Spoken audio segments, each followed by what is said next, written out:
Hello guys and welcome back to another crypto update. So let's dive in the Bitcoin chart. As you know, we have triggered this bear flag, this massive bear flag to the downside, and moving on the 3 daily chart, we can see that the 50 and the 200 we're gonna have that cross in a few days, in the following days. So what we can expect?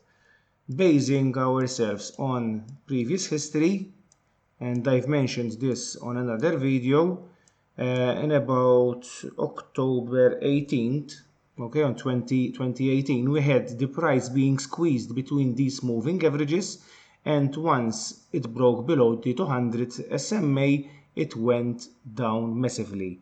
We can see that it bottomed out when we had this bullish divergence right here.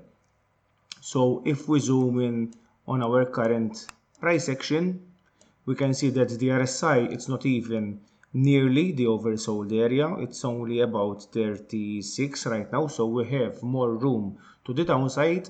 So what can happen?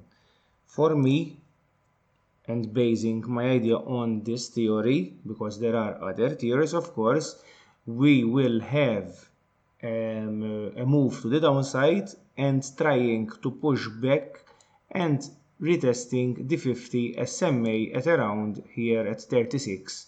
That is one theory that I'm looking at.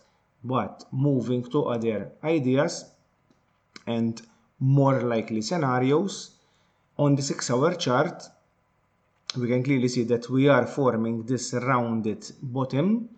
We are in the oversold area. Okay, we touched, basically touched. On the 4-hourly we are more oversold, of course, and I am more inclined to say that we are going to retest this 36,800 area, which is the falling wedge. Okay, and at that point we will see if we will get rejected or breaking to the upside and retest the bear flag at around 38k.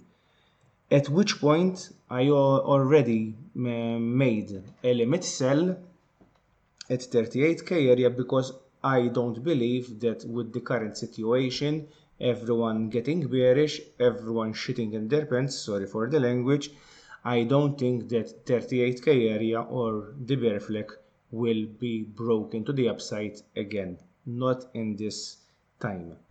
What I am doing right now, of course, there is not much we can do, so we can scalp a little bit on the smaller time frames.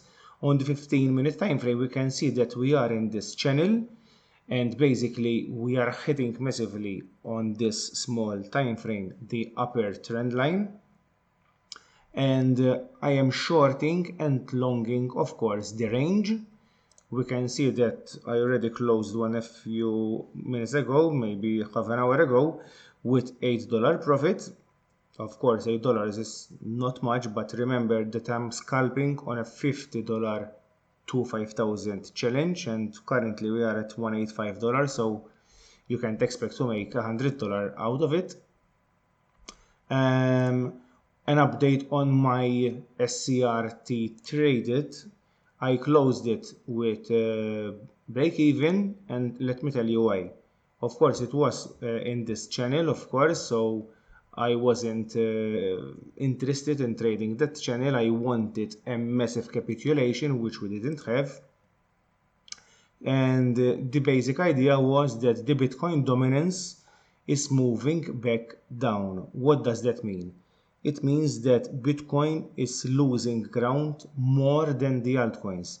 And when I'm shorting altcoins, I want the altcoins to move faster to the downside to reach my targets, because my targets are always based on Bitcoin.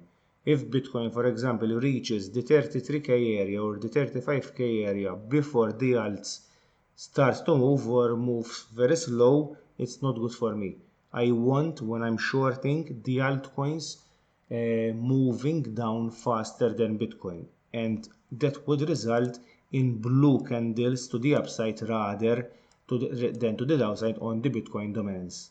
When Bitcoin is losing ground slower than the altcoins, we would have blue candles on the dominance. So that is why I stopped trading for now altcoins, because we are in a very particular situation, fearful and everything, high uncertainty. So I am focusing only on Bitcoin, on these small trades, and eventually will move to the trade either here, reject here, or a reject at 38k area.